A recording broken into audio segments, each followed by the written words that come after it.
Welcome back to Attempted Unknown. It's Tim. We're here in Cary Park in Seattle. We had a pretty nice view of the Space Needle, and it's actually a beautiful night. You all can see the mountains, you can see the sun setting and the sound, and we got a lot of people here who got the same idea as us, taking pictures and photographs, maybe even for postcards, make a little extra money. Which leads me into why we're here. This is a postcard episode. We got some viewer mail from our friend Natalie.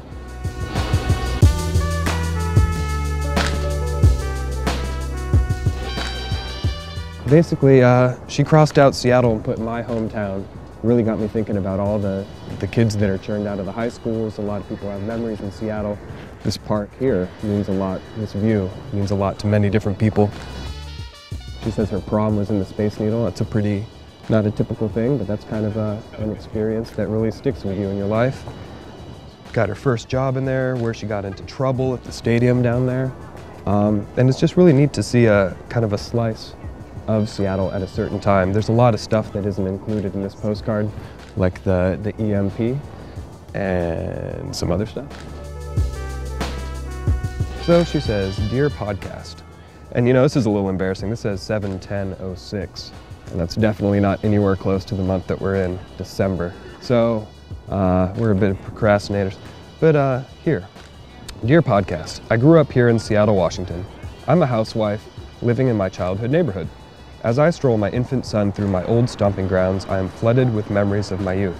I was wondering, as a post officer, have you ever delivered mail in a former neighborhood that can't see. See, unfortunately, there's this barcode thing over there that took you back to some forgotten memories? Cheers.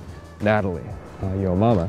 That's an interesting question. Yeah, I've lived around in a few places in the city, in Ballard and Queen Anne, and out in West Seattle. So I definitely have attachment to all those places. And you know, touching back in as I deliver mail throughout the city, I can kind of see how a neighborhood is developed, or how something has been knocked down, raised, and they put some condos up or something.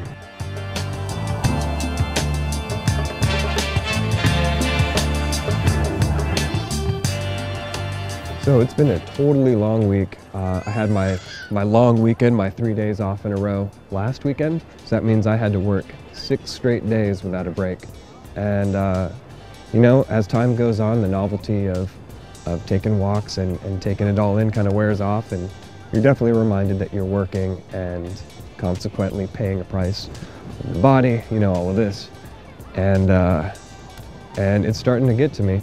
But luckily, you know, with my rotating day off, I get my breaks and stuff.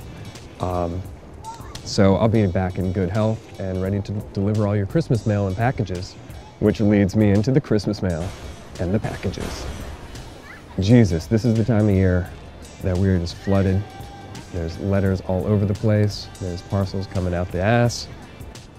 What's funny about Christmas cards in general is when, you know, a kid will send it and they don't really know, you know, they say Grandma Smith or Aunt Nana, and then they'll just put the address and no apartment building or anything. It's pretty tough on the carriers, so make sure your addresses are up to date before you send your Christmas cards off, because you don't want to make extra work for our hard-working professionals, right?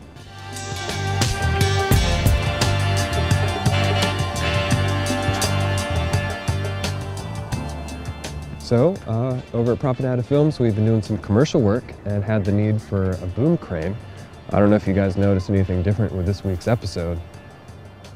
I kind of did.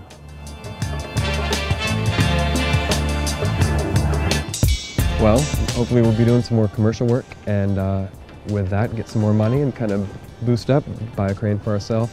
Maybe, you know, a giant one, some train tracks. What do they call those, dollies? I don't know.